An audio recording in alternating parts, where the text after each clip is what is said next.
Hello, everyone. Welcome back to today's story.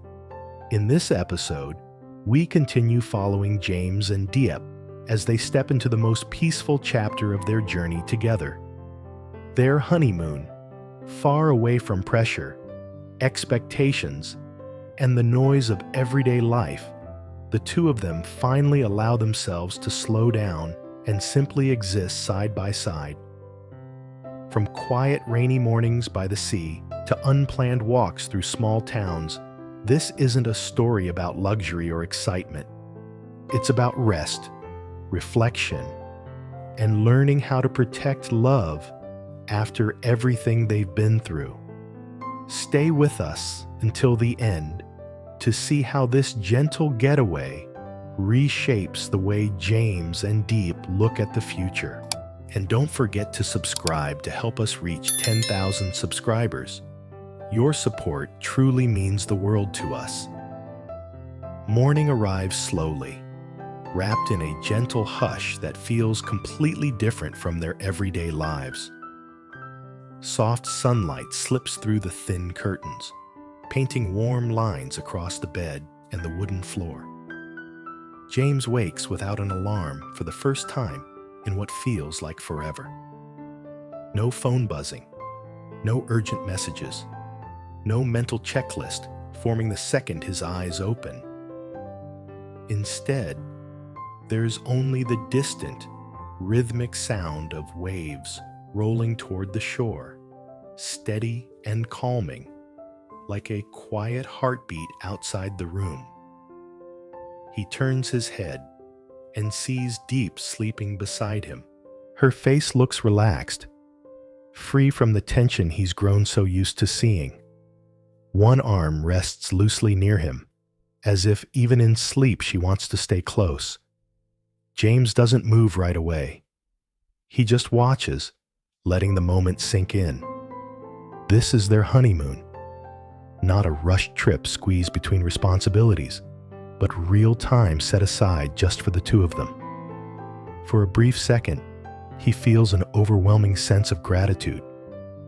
Everything they went through, every misunderstanding, every argument, every sleepless night, somehow led them here. Diep stirs a little, brows knitting softly before her eyes open.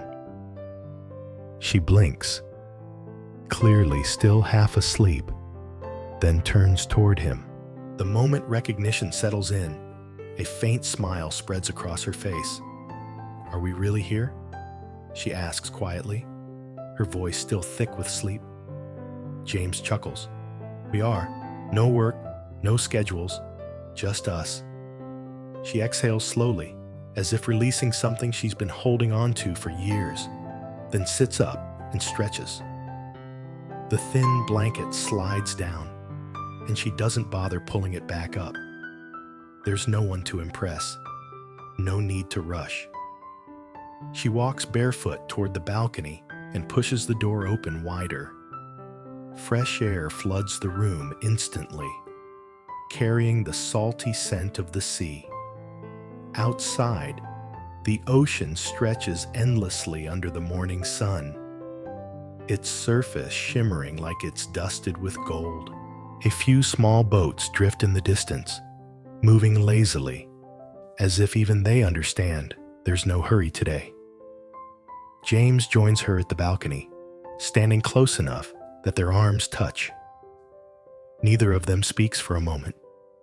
They just stand there, breathing in the view. "I forgot what quiet feels like," Diep finally says. "The kind of quiet that doesn't feel empty." James nods. It feels safe. They decide not to order room service or head down to the restaurant. Instead, they throw on comfortable clothes and head straight to the beach. Diep chooses a loose, light-colored dress that moves with the breeze, while James keeps it simple, leaving his watch and phone behind without a second thought. The sand is cool beneath their feet as they walk closer to the water. Gentle waves rush in and retreat, leaving behind thin trails of foam. Diep steps a little too close and laughs when a wave catches her toes unexpectedly. James laughs too, realizing how long it's been since he's heard her laugh like this. Unfiltered, spontaneous, without restraint. They walk slowly along the shoreline, hands brushing, sometimes linking, sometimes letting go. Their conversation flows easily, without any pressure to fill the silence. They talk about how strange it feels to wake up without a plan, about how time seems to move differently here. James admits he hadn't realized how exhausted he truly was until now, until his body finally had permission to rest. Diep listens quietly, then shares her own thoughts. She talks about how, for so long, she believed strength meant constantly pushing forward. That if she stopped, even for a moment, everything she worked for would collapse. Saying it out loud feels oddly freeing. They pass small details they would normally ignore.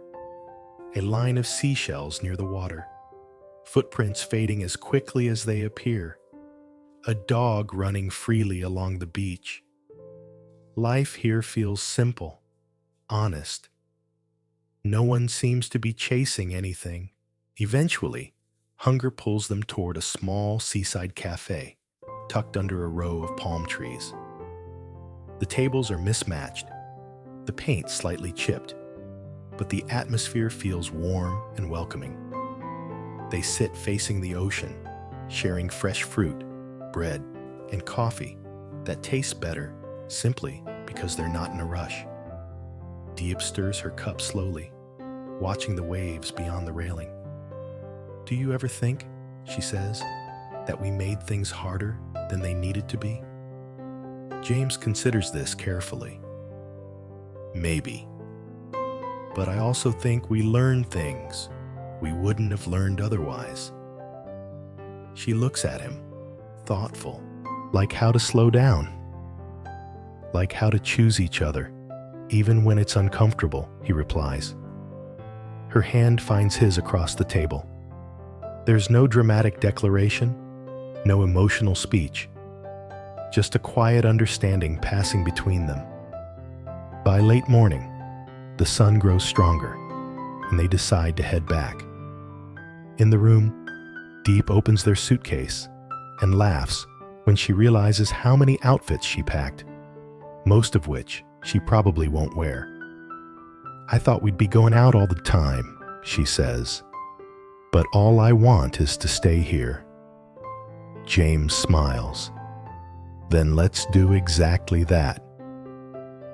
They spend the afternoon doing almost nothing. They nap. They talk. They lie side by side, watching the light shift across the ceiling. For once, neither of them feels guilty for resting. There's no voice in the back of their minds telling them they should be doing more. James wakes first again and watches Diep sleep, noticing the calm rise and fall of her breathing. He thinks about the future, not in terms of pressure or expectations, but possibilities. This trip isn't about escaping reality.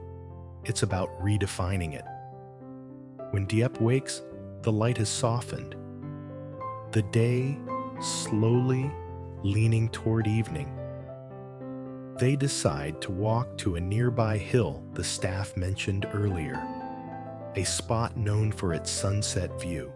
The path winds gently upward, surrounded by tall grass and scattered wildflowers.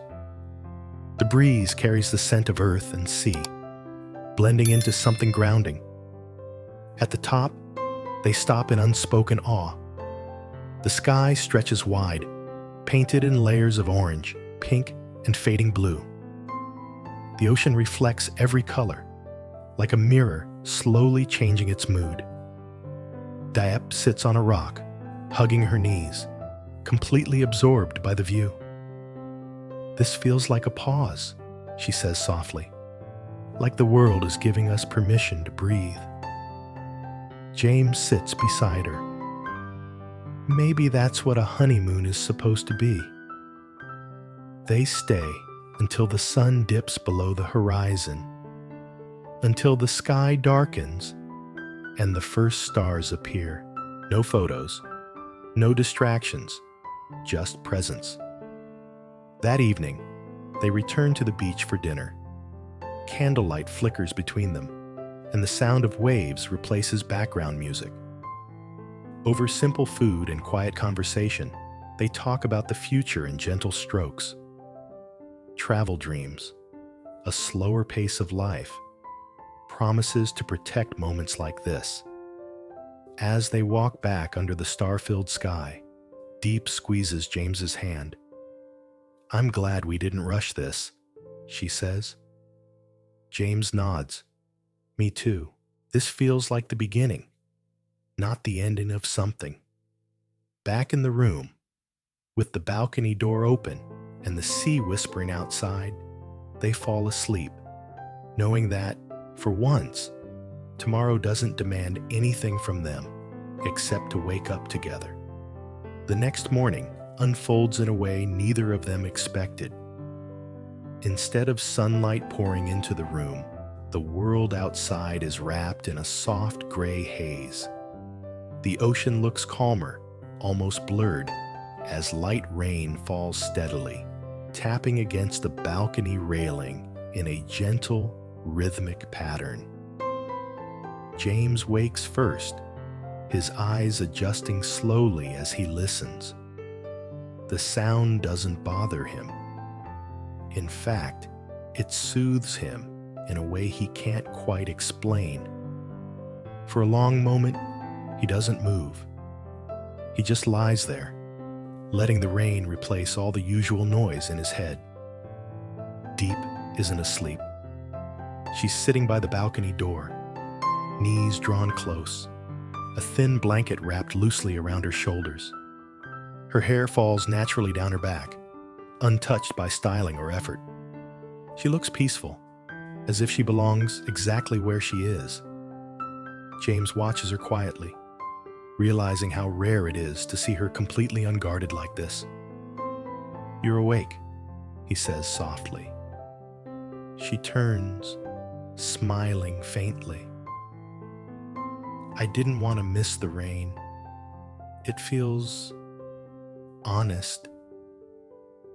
James gets up and pours 2 cups of tea using the small kettle in the room.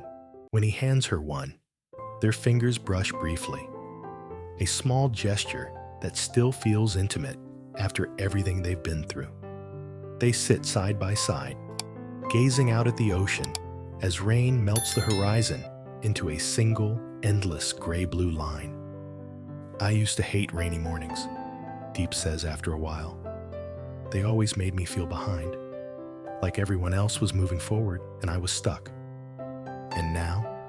James asks quietly. "Now it feels like permission," she replies.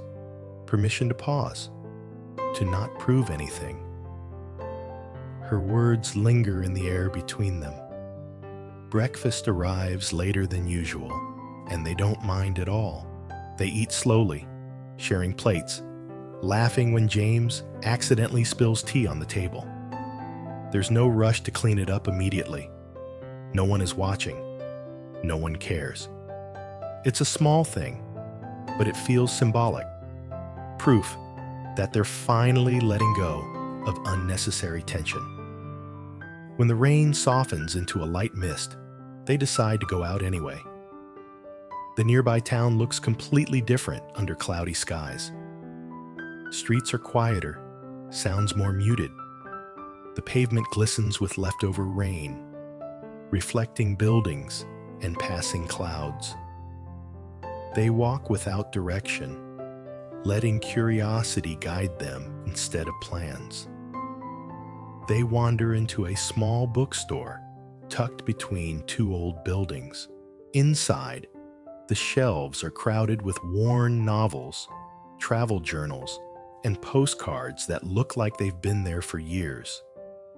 Diep runs her fingers along the spines, occasionally pulling a book out just to flip through a few pages. This place feels like it remembers things, she says softly.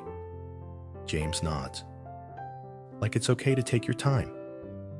They leave without buying anything, but both feel lighter as they step back outside.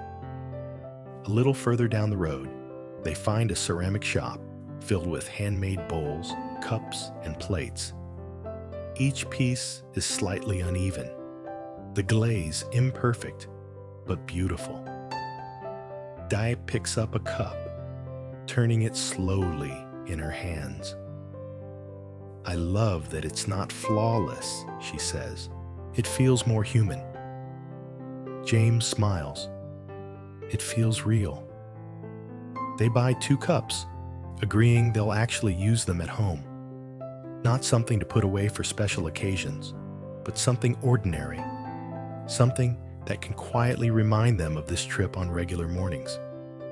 For lunch, they choose a small family-run restaurant with plastic chairs and handwritten menus. The owner greets them warmly, asking where they're from, and recommending dishes with genuine pride. As they eat, James notices how relaxed Diep looks. Her movements are slower. Her laughter comes easily. She reacts to small things. A stray cat weaving between tables. The sound of plates clinking in the kitchen. It hits him then how rarely he's seen her like this. After lunch, the sky begins to clear. By the time they return to the resort, sunlight breaks through the clouds, illuminating wet leaves and sand until everything seems to glow. The air feels fresh, clean, almost new. They change into swimwear and head to the beach again. This time, they don't walk far or explore. They simply lay towels near the shore and sit down. James leans back, closing his eyes as warmth sinks into his skin. Diep rests her head on his shoulder, her body relaxed against his. Do you think we'll lose this feeling when we go back? She asks quietly. James doesn't answer right away. He thinks about work, expectations, routines, and the weight of responsibility waiting for them. Maybe parts of it, he says honestly. But I think we'll remember what it took to find it. She nods, content with that. They swim later, not far out, just enough to feel weightless. James splashes Diep unexpectedly, and she gasps before laughing and splashing him back. Their laughter echoes across the water, light and unrestrained. In that moment, they aren't defined by past struggles or future plans. They're just 2 people choosing joy. As the afternoon fades, they sit near the shore, watching the ocean darken slightly as the sun lowers. This time, the conversation deepens. James admits his fear of failing, not just professionally, but personally, of not being able to protect the peace they found, of letting pressure change him into someone he doesn't want to be. Diep listens quietly, not interrupting. When he finishes, she takes his hand. I didn't choose you because you had everything figured out, she says gently. I chose you because you stay, because you try, because you don't run. Her words ease something tight in his chest. Then she shares her own fear, that wanting peace sometimes makes her feel guilty, like she's betraying ambition or letting go of growth. James squeezes her hand softly. Peace doesn't mean stopping, he says. It means choosing what's worth the effort. That night, they stay in. No dressing up, no reservations. They order simple food and eat on the balcony as the ocean hums softly below. Candlelight flickers between them, casting warm shadows across the walls. They talk about the future, but gently, about habits they want to keep, promises to slow down, reminders to choose each other even when life speeds up again. On their final morning, they wake before sunrise. Wrapped in a shared blanket, they sit on the beach, watching the horizon slowly change color. The sky shifts from deep blue to pale gold, the sun rising quietly, without spectacle. Diep rests her head on James's shoulder. "I don't want this to end," she whispers. James smiles softly. "It doesn't have to. This wasn't an escape. It was a lesson." As the sun climbs higher, they sit in silence, both understanding that this honeymoon gave them more than memories. It taught them how to be still together, how to listen, how to move forward without constantly chasing something else.